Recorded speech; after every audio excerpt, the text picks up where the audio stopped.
Hello, you're listening to Count Richard von Coudenhove Clergy.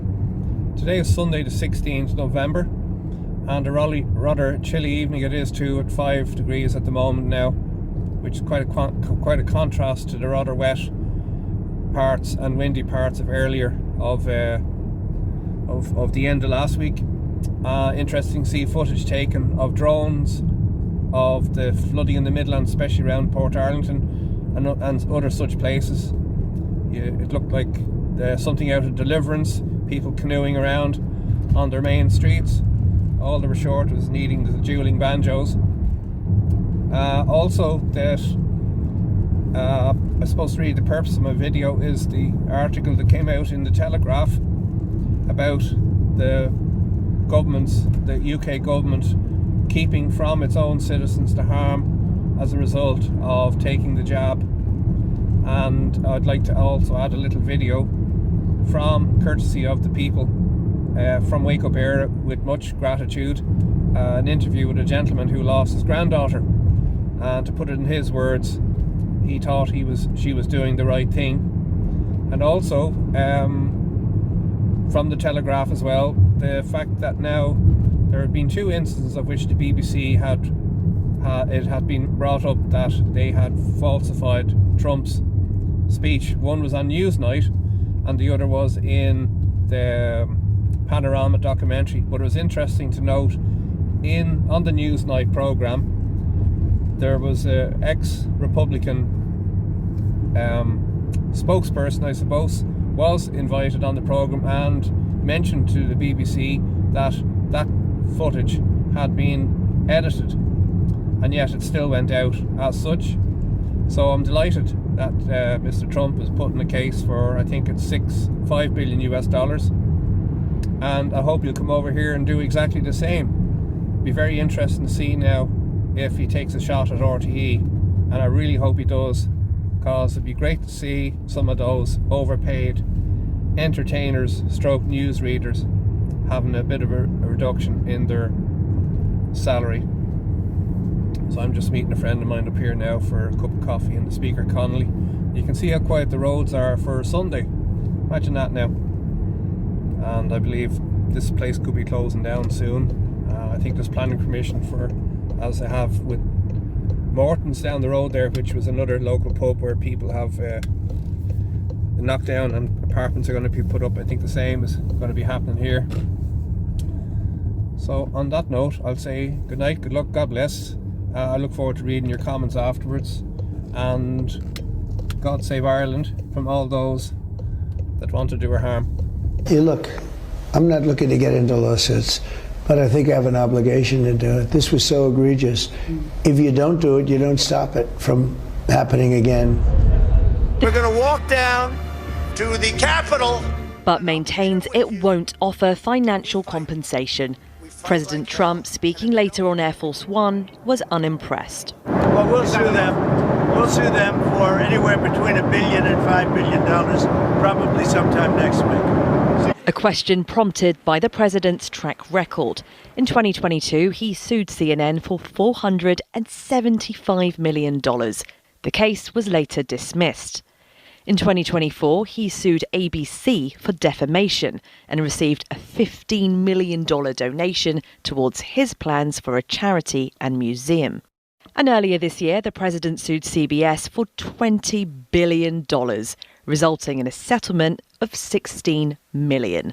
I think Trump is playing politics, and of course he has a right to be aggrieved by the way the BBC edited the Panorama programme, and he didn't even know that he'd been libelled in this way until a week or two ago, and yet somehow it's become the most damaging thing ever in his career. So I think we have to have a perspective. And you can see the HSE here, COVID vaccination, and I'll put out the figures on that now.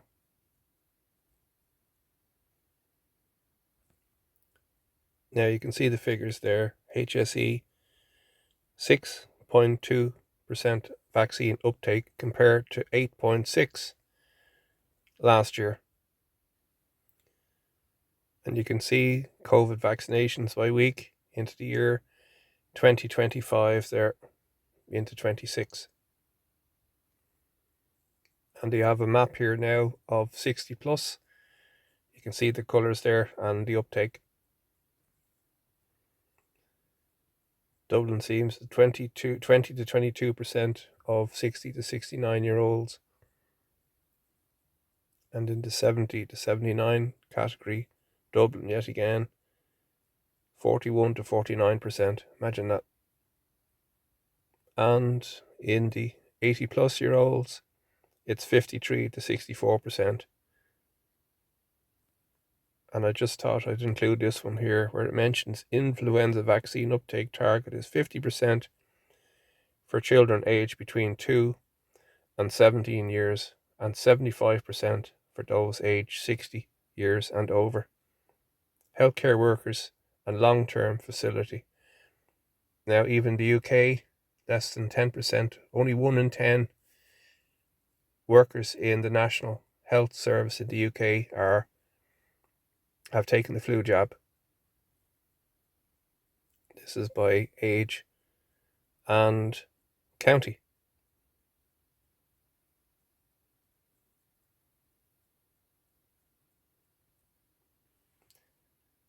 And to see this one here, COVID-19 primary, 0 from half a year to 4 years of age. Imagine that. Look at this nonsense.